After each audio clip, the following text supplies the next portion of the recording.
রূপা নিজের হাতে রান্না করতে, রান্না করে আমার লিগে নিয়েছে। হ্যাঁ, আমি এত কষ্ট করে রান্না বান্না করলাম।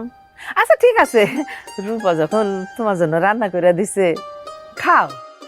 রূপা খুব ভালো মেয়ে, আর তোমারে পছন্দও করে। হ্যাঁ আম্মা, রূপা অনেক ভালো মেয়ে। ও তো জানে আমি অনেক বলদ, আমি অনেক বোকা, তারপর আমার অনেক পছন্দ করে, একদম তোমার মতো। রূপা খুব ভালো মেয়ে।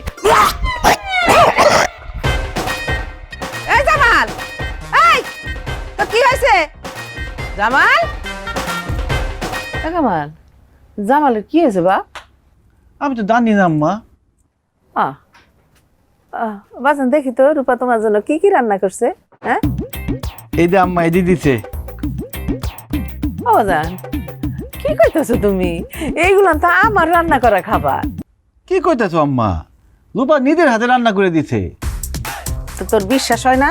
তাহলে দেখ, এই দেখ, একই খাবার। দেখছস? এই দেখ, এই দেখ, এই দেখ, একই খাবার না? এই দেখ। তাই তো, থেম থেম। হ্যাঁ, কামাল রে, রূপা তোর লগে বেইমানি করছে। তোর 2 নাম্বার খাবার দিছে, খাওয়ার মধ্যে পেট খারাপের ওষুধ মিলাই দিছে। তুই জানবি কেমনে? কারণ ওই খাবার আমি খাইছি, খাইয়া পেটের মধ্যে মুসলমান। ও মা গো, মা মা মা মা মা মা।